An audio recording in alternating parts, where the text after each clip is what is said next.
Bueno, ¿cómo estamos? Buen día a todos. Bueno, estoy muy contento de estar acá con ustedes, muy ansioso de esto. Y es inevitable cuando uno va a compartir algo, siempre pensar, ¿qué tan bueno va a estar esto que vamos a compartir, no? Y yo le voy a contar algo. Yo cuando iba a la iglesia y era chico me aburría en la iglesia. Y cuando me sentaba y veía que subía el predicador, a veces decía, ay, y ahora van a decir, qué pecador, Matías, mirá lo que vivía, de verdad que esto me pasaba. Entonces, yo encontré un buen filtro para mi vida. Cuando me invitan a algún lado, desde mi casa hasta acá más o menos debo tardar unos 20, 25 minutos. Y cuando vengo en el auto, le comento a mi esposa de lo que voy a hablar. Y una vez tenía que dar una charla acá y cuando venía, entonces le digo, mirá, a través de la historia, en los principios, la gente memorizaba la palabra. Y así le transmitían a sus hijos de los hijos y ataban sus palabras en sus corazones. Y la palabra de Dios se transmitía a través de generaciones. Luego salió la escritura. La gente dejó de memorizar y empezó a escribir. Pero luego salió la imprenta. La gente dejó de escribir porque ya se imprimía. Y luego salió la información, internet.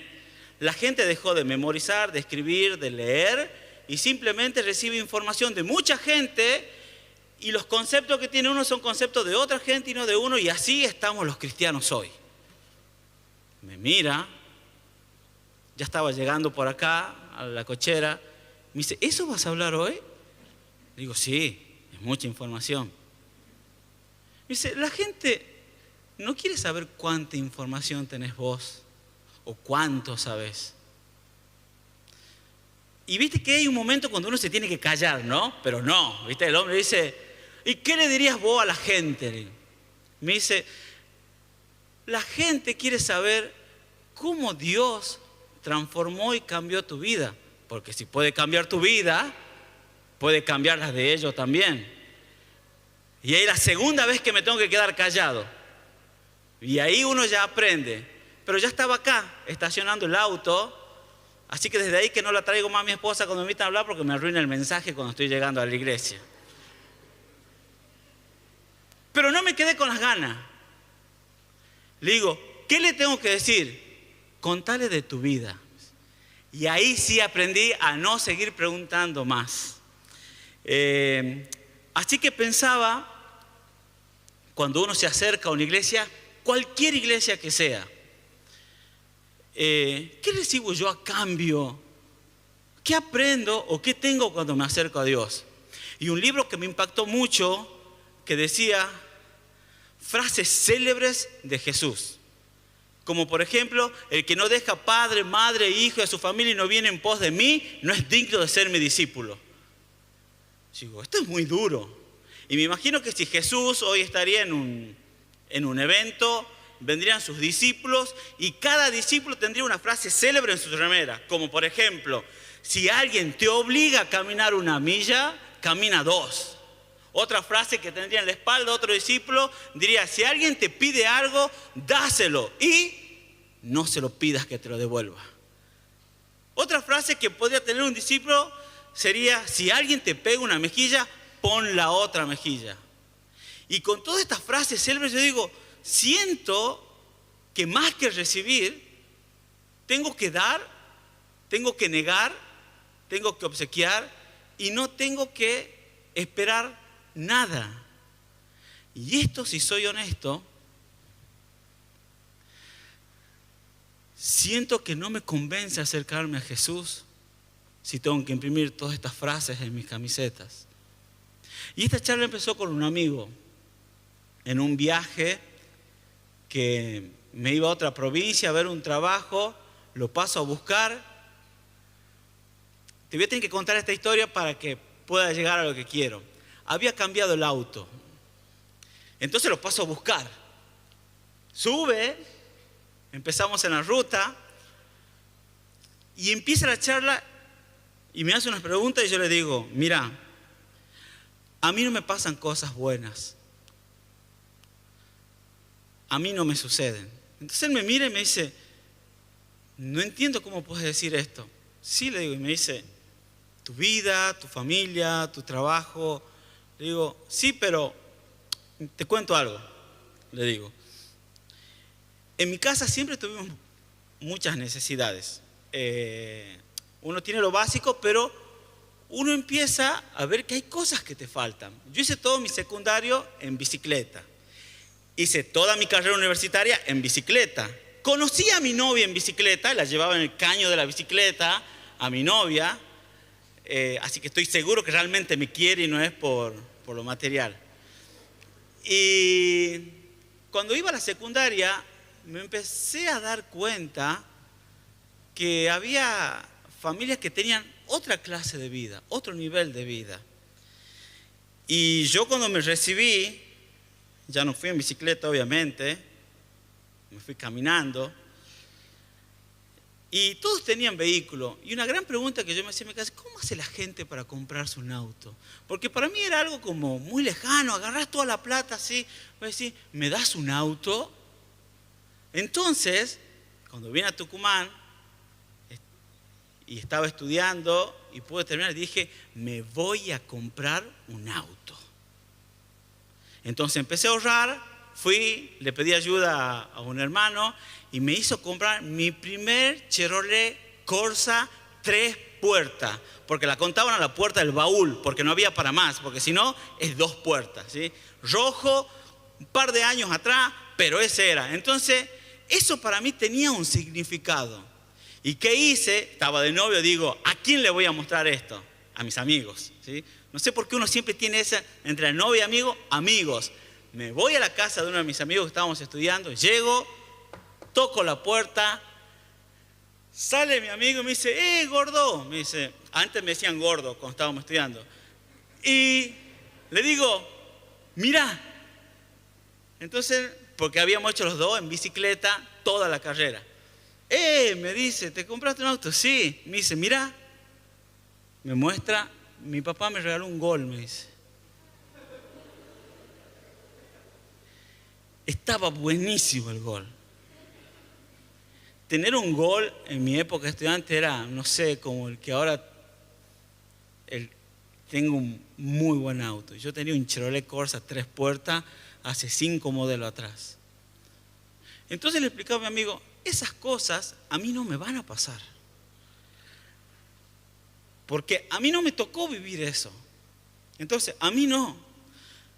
Porque yo solo me crié con mi madre, y no es porque quiera que alguien me regale un auto, la verdad que sí lo quisiera, pero no tengo un padre que agarre y me ponga un auto en la puerta de mi casa para que yo lo disfrute, porque a mí no me pasan esas cosas. Entonces los hijos de Dios tenemos que hacer que las cosas sucedan en nuestras vidas. Porque si Dios dice que por nuestras vidas correrán torrentes de aguas vivas y aquí todas las cosas son nuevas y somos nuevas criaturas, creo que todo puede ser nuevo. Pero cuando escucho a Dios que dice que tengo que dejar tantas cosas, digo, ¿cómo entonces encuentro a Dios y la satisfacción para mi vida junto a Dios? Hasta que leí la parábola de los talentos. Después lo vamos a leer en casa porque si no, quiero cerrar esto. En Mateo 25:14 tenemos las parábolas de los talentos, que es, ¿qué hacía Jesús siempre con las personas? Le explicaba las cosas por parábolas. ¿Qué eran las parábolas? Eran como acertijos que se acercaban hacia una vida cotidiana y donde uno sacaba una conclusión. Y acá Jesús agarra una parábola de los talentos. Y no te quiero hablar de eso, pero sí te quiero mostrar algo. Dice que agarra a la gente, a uno le da un talento, al otro le da 2 y al otro le da 5. Y todos miramos que al que le dio 1, como no hizo más que el 1, le quitó ese 1, le dio a otro y se enojó el dueño de que le dio los talentos. Pero a mí me llama la atención otra cosa. Uno siempre se pregunta, ¿por qué Dios da distintas cantidades de talento a cada persona? ¿Saben por qué? ¿No saben? Yo tampoco, no sabemos. Quizás eso no sea lo importante. Lo que sí sé es que a todos le da talentos. Le habrá dado 1, 2, 5, pero a todos le dio talento. Y el que me llama a mí la atención no es el del 1, es el del 5. Porque cuando viene Jesús a encontrarse con él, el que tenía 5 tiene 10. ¡Wow! Digo, ¿cómo hizo para pasar de 5 a 10? Esto es un milagro. Entonces yo digo, y los milagros para mí tienen una explicación. Los milagros tienen un por qué suceden. Entonces escuché una charla de una persona que decía, que hacía esta comparación. ¿Hay alguien acá que pueda hacer 100 abdominales por día? Levante la mano. Casi ha levantado uno allá. Allá como que no se anima. Está bien. Bajemos un poquito, 70 abdominales por día. Bien, bien. Pero ese creo que sabe la jugada. Uno, de lo que estamos muy poco el rendimiento. 50 por día. Bien, 1, 2, 3. Vamos por más, 20 abdominales por día. ¿Quién puede hacer 20 por día? Ahí está, 4, 5. 5 abdominales por día. Ese soy yo. Yo lo he probado y de verdad que puedo hacer 5 abdominales. ¿Sí? Entonces, pero dice esta persona, si vos querés hacer 100 abdominales, tenés que hacer 5, descansar 10 minutos, hace otras 5, descansa 15 minutos y haces 10. Descansa 15 minutos, hace 15. Descansa 20 minutos, hace 20. Si vos llevas esta secuencia de repetición durante todo el día, en la noche, ¿sabes qué va a pasar? Vas a hacer 100 abdominales en un día. Entonces, si yo vuelvo para atrás y te digo, ¿sabes que yo hago 100 abdominales por día? No, eso es un milagro. Y de verdad que sí. Si yo te digo que hago 100 abdominales al día, es un milagro. Pero si te explico cómo llegué a las 100 abdominales, el milagro tiene una explicación. Resulta que nosotros siempre miramos el final y vemos ese milagro. Entonces, cuando yo leo muchas veces la Biblia y leo los milagros y lo que pasa, digo, esto tiene que tener una explicación. ¿Por qué suceden las cosas? Y te quiero invitar que busquemos. Mateo capítulo 17.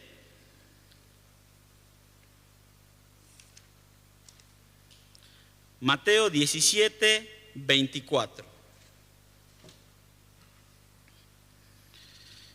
¿Qué sucede acá? Hay un milagro en una escena de Dios y que sucede con uno de los discípulos, que era un pescador. Dice Mateo 17, 24, cuando llegaron a Capernaum, vinieron a Pedro los que cobraban las 2 dracmas y le dijeron, vuestro maestro no paga las 2 dracmas. Un problema financiero en la vida de Jesús y los discípulos. Hay que pagar impuestos, ¿sí? Y le preguntan si no pagan. Entonces dice, versículo 25, y él dijo sí, y al entrar en la casa, Jesús le habló primero diciendo, ¿qué te parece, Simón? Los reyes de la tierra, ¿de quién cobran los tributos y los impuestos? ¿De sus hijos o de los extraños? Pedro respondió, de los extraños. Jesús le dijo luego a los hijos están exentos. Sin embargo, para no ofender, ve al mar y echa el anzuelo, y el primer pez que saque, tómalo, y al abrir la boca hallarás un estatero, que es un estatero, es para 2 personas, ¿sí? Tómalo, sácalo por mí y por ti. Vamos hacia atrás para ver qué tiene que ver esto. Cuando el pueblo de Egipto sale, cuando el pueblo de Israel sale de Egipto, ¿sí? Y luego tienen el tabernáculo, que era el lugar, póngale, que Dios se movía entre ellos. Lo que dicen ahí, bueno, esto necesita mantenimiento. ¿Qué? Luz, agua, gas, internet, cámara, micrófono, ventilador, todo lo que eso necesita mantenimiento. Entonces, de las ofrendas que traían, vamos a tomar un porcentaje para una tribu para que haga la manutención del tabernáculo. Y puede estar bien siempre porque todo necesita mantenimiento. Pasaron los años, pasaron los años y llegan los templos en Roma, ¿sí? Que como pasa en todo lado, lo que en un momento era una ofrenda se transformó en un impuesto. Entonces ahora están los templos establecidos con este impuesto que proviene desde esa época. Entonces, cualquiera que quería ir al templo tenía que pagar 2 dracmas, ¿sí? Si ustedes querían entrar acá, impuesto a la entrada, cobradores de impuestos del Estado, se paga 2 dracmas. Y acá sucede algo. Viene Jesús, cuando viene un pueblo, lo primero que busca es un templo. Jesús va hacia el templo, entra Jesús primero. Cuando va entrando Pedro, lo frenan los cobradores de impuestos. Y empieza una situación, para mí entender, dentro de las personas, un poco tensa. Le dicen, ¿tu maestro paga los impuestos? Y ahí Pedro está en una encrucijada. No tenían dinero para pagar el impuesto. Si Pedro dice sí paga, está en un problema, porque no tienen dinero. Pero Jesús lo ve al maestro y dice, pero el maestro sí debería pagar el impuesto. Y como Pedro es fiel a Jesús, Pedro le dice a los cobradores de impuestos, sí paga los impuestos Jesús. Jesús ya estaba adentro. Entonces, el cobrador de impuestos dice, ¿y de ahí? Bueno, son 2, 4 dracmas. Entonces Jesús se detiene, lo mira a Pedro y le dice, Pedro, te voy a hacer una pregunta. Vamos, que todavía no habían pagado. Vamos, que estamos en un problema. El hijo del rey o el rey, cuando cobra los impuestos, ¿se lo cobra a los hijos o a los extraños? Entonces, empieza esta parábola. Entonces, Pedro le dice a los extraños, porque no le va a cobrar a los hijos impuestos. Bien respondido, Pedro. ¿Qué iba hasta ahí? Jesús había entrado al templo cuando Jesús tenía 12 años y se pierden, se acuerda, y lo encuentra en un templo y él dice, me es necesario que en los negocios de mi padre yo esté. El templo era símbolo de la casa del Padre. Entonces Jesús era el Hijo, y si el Hijo entra a la casa del Padre o del Rey, él estaría ¿qué? Exento de pagar un impuesto. Pero, dice Jesús, para que ellos no se ofendan, vamos a pagar. Muy bien, vamos a pagar. Hasta ahora no está resuelto el problema. ¿Cómo pagamos esto? Pedro, otra vez. Sí, Señor. Anda y sacate un pez. Y del primero que encuentres vas a sacar una moneda de su boca. Y ahí todos decimos, qué buen milagro. Y para mí la Biblia por ahí es muy sintética. Ahora, yo te quiero decir algo. Jesús lo manda a Pedro a pescar. ¿No es más fácil que Jesús haga, opa, 2 estateros y 2 estateros acá, milagro, tomen, pasemos Pedro? Eso sería un milagro. Sería, ¿por qué mandarlo a Pedro si podríamos hacer esto y sacar 4 estateros y pagar para que se entre? ¿Qué estaba haciendo Jesús? Las abdominales. Pedro, ¿qué sabía hacer? Sabía pescar. Entonces, ¿qué hace Jesús? Cuando las cosas no nos suceden a nosotros, Jesús busca lo que vos sabés hacer, y si haces esto repetidamente junto a Jesús, el milagro de la noche va a suceder. Entonces le dice, Pedro, hay otra traducción que dice, agarró un anzuelo y anda a pescar. Pero hasta ahí no está todo solucionado. El templo no está puesto al lado de un lago o al lado de un mar, o no hay un pez ahí chapoteando fuera del templo para que sea pescado. Pedro tiene que salir del templo, buscar una caña, buscar un anzuelo, buscar una barca, entrar al mar, pescar, encontrar la moneda del pez, volver al templo y decir, será de noche pero acá está la moneda, vamos a entrar como sea. Entonces todo eso lleva un trabajo para que Pedro pueda ver el milagro. Y yo estaba anoche, eran las 11:30 de la noche, digo, no puede ser que una moneda esté en la boca de un pez. Y me vuelvo a sentar, abro la computadora y empiezo a ver.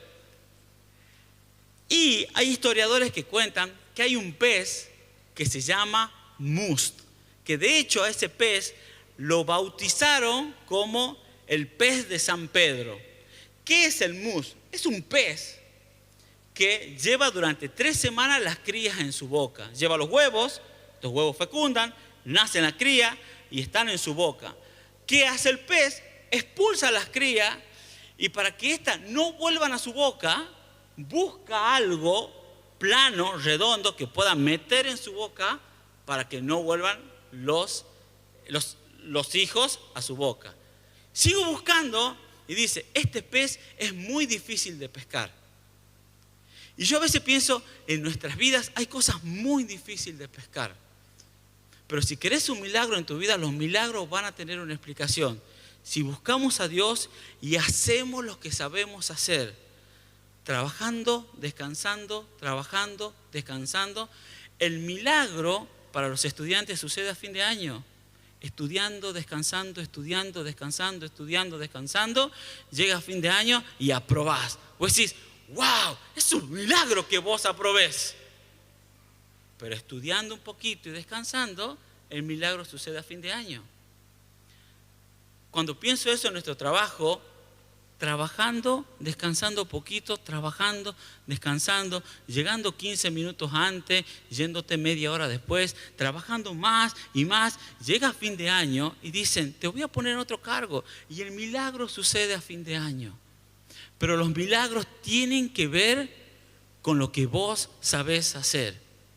Y Jesús manda a Pedro y lo manda a pescar y lo manda a hacer lo que él sabe hacer. Muy bien, sé que hay un pez que se mete una moneda en la boca, pero ¿dónde están las monedas? Sigo buscando. Y los judíos tomaban la palabra textualmente como la decían. Y decían que las ofrendas, si eran públicas, ¿sí?, ya eras recompensado por el público. Entonces, para que ellos sean recompensados en los cielos, sus ofrendas tenían que ser ocultas. Entonces ellos iban, adoraban y hacían su oración y tiraban sus ofrendas al mar. Y ahí dije, wow, esto es buenísimo, ¿sí? Ya tengo la moneda, ya tengo el pez que traga moneda, va a buscar la moneda, pero es un pez muy difícil de pescar. Pero Jesús le dice a Pedro, anda y pescalo haciendo lo que sabes hacer. Y yo pienso en cada uno de nosotros, cuando nos encontramos con la parábola de los talentos, y el dueño de la casa reparte talentos a todos. No me preocupa cuántos, pero reparte talento a todos. Y ahora te dice el dueño de la casa, ahora anda y hace lo que sabes hacer. Porque haciendo lo que sabes hacer de forma repetida, a la noche vas a ver el milagro. Y yo pienso por todo lo que pasamos en este año. Y anoche con unos amigos nos mandábamos unos memes diciendo, ¿cómo llegaste a diciembre? Y fue una lucha muy sangrienta, ponía uno. Y muchos perdimos cosas en este año. Muchos perdieron familiares, muchos perdieron amigos, trabajo, posiciones. Muchas situaciones que uno dice, esto me está costando. Pero de repente aparece Jesús y te dice, anda y hace lo que sabes hacer. No desmayes, seguí haciéndolo porque tengo un milagro para vos. Pero Señor, esto es muy difícil, no importa, porque los peces difíciles, Dios va a hacer que vos los puedas pescar. Entonces te quiero invitar en esta mañana en pensar de que si a vos las cosas no te están sucediendo últimamente, junto a Dios podemos generar oportunidades para nuestra vida, haciendo lo que sabemos hacer sin desmayar, trabajando y descansando y andando. Y cuando termines este año, vamos a ver el milagro. Te voy a invitar a que te pongas de pie. No, perdóname, sentate un segundo. Sentate un segundo. Acá viene la parte donde me regaña mi esposa.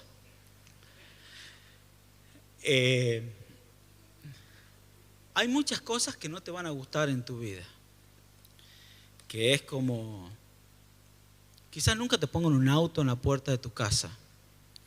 No porque no tengan el auto, quizás ni siquiera tenés padre. Entonces cuando yo vine a Tucumán, empecé a trabajar en una iglesia muy chiquitita. Creo que es en la ramada de arriba o de abajo, no me acuerdo muy bien cómo se llama. Yo no soy de acá. Y cuando yo llegué, este hermano me buscaba los sábados a las 2 de la tarde y me llevaba con él. Esta iglesia estaba en construcción. Yo vine a estudiar arquitectura. Y los sábados cuando mis amigos salían, se iban a jugar a la pelota, se juntaban, y yo estaba en la facultad, a mí me buscaban para ir a esta iglesia. Y en la iglesia se estaba trabajando. Y este hermano tenía una camioneta y ponía en su caja cemento, la hormigonera, los baldes. Y como era cabina simple, yo iba atrás. Y encima le gustaba andar rápido. Espero que no esté escuchando porque si no, tengo que dar explicaciones. Y cuando uno anda rápido, la polvadera es buenísima, ¿sí? Y uno va y llegamos allá, trabajábamos un poco, escuela bíblica, enseñábamos y a la vuelta nos regresábamos. Cuando volvíamos era más o menos 6, 7 de la tarde. A esa hora se pone el sol en el horizonte.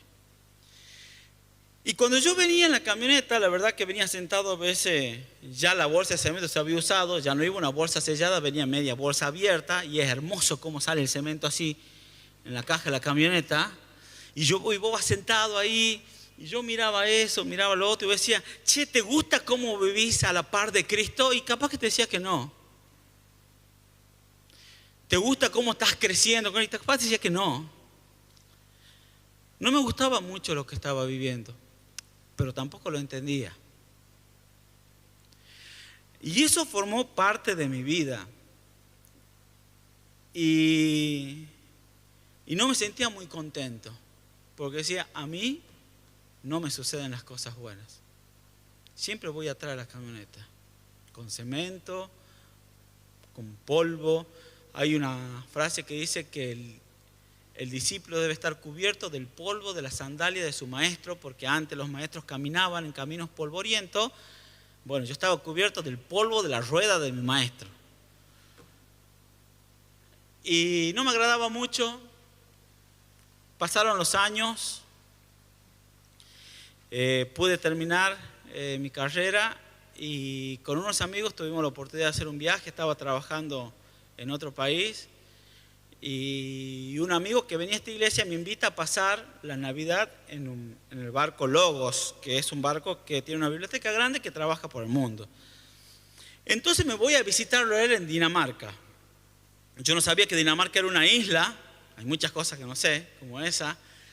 Y me tomé un tren, estos trenes súper rápidos, todo vidriado. Iba sentado en el tren y cuando iba, miré a mi derecha. ¿Y qué vi? El sol. El sol que yo solía ver cuando volvía de la ramada a las 7 de la tarde. Y era un sol que yo miraba y ajustaba mis ojos. No hagan esto porque no es bueno. Y cuando podía mirar y veía el círculo perfecto, yo decía, eso para mí era ver la presencia de Dios. No me gustaba lo que estaba viviendo, pero por lo menos eso me hacía sentir de que estaba siguiendo a Dios. 8 años después, cuando estaba cruzando en otro lugar del mundo, miré a mi costado y vi el sol y me acordé de eso. Y me acordé de las cosas que no me gustaron y que pasaba. Pero pude entender ahí que Dios es el mismo, hoy, ayer y por los siglos de los siglos. Y que Dios puede transformar tu vida si haces lo que sabes hacer y no desmayar. Y entendí de que Dios puede hacer todas las cosas distintas. No importa lo que hayas perdido. No importa por lo que estés pasando. No importa si no lo entendés. Pero Dios te está mirando. Y es el mismo. Hoy, ayer, por los siglos de los siglos. Ahora sí, ponete de pie. Y te quiero animar más que invitar, en que ha sido un año duro, durísimo. ¿Hemos perdido? Sí, muchísimo, muchísimo. pero sigamos haciendo lo que sabemos hacer. A mí me sorprende cuando Jesús agarra a sus discípulos que son pescadores, que es un trabajo de oficio en ese tiempo, y lo manda a hacer lo que hacen para que suceda un milagro. Y hoy quiero que hagamos eso, hacer lo que sabemos hacer para que sucedan milagros en nuestra vida y podamos entender que esos 5 talentos pueden ser 10 talentos, siempre y cuando nos acerquemos a Dios y Él genere las oportunidades. Cierra tus ojos. Padre Celestial, gracias por este tiempo de entender. Queremos terminar un año sabiendo de que los milagros existen y empezar uno cuando los talentos se multipliquen, Señor. Esta es la reunión cuando entiendo, Señor, cuando entiendo que tú nos quieres bendecir, que tú nos quieres ayudar y nos quieres mostrar el milagro. Padre, cuídanos, protégenos mientras nos acercamos a ti, porque desfallecemos, porque no entendemos lo que pasamos, porque nos cuesta y creemos que todo es dar, negar. Pero hoy podemos entender que tú estás a la puerta de los milagros y que nos estás buscando para que esto suceda. Gracias, Señor, por lo que nos sucede. No lo entendemos, pero sabemos que tú estás delante de ello. Perdona nuestras quejas, perdona nuestros desánimos, perdónanos porque a veces dejamos de caminar. Y te queremos agradecer porque hoy nos tomas, nos abrazas, nos besas, nos alimentas y multiplicas nuestras vidas. Gracias, Señor, por este tiempo. Te lo pedimos que nos cuides. En el nombre del Señor Jesús. Amén. Amén. Si después de esto querés charlar, hacelo. Es muy bueno. Porque no sé si va a haber otra cosa que te va a animar de charlar con gente que pasaron por esto y que entienden de que Dios puede cambiar tu vida, así como cambió la mía.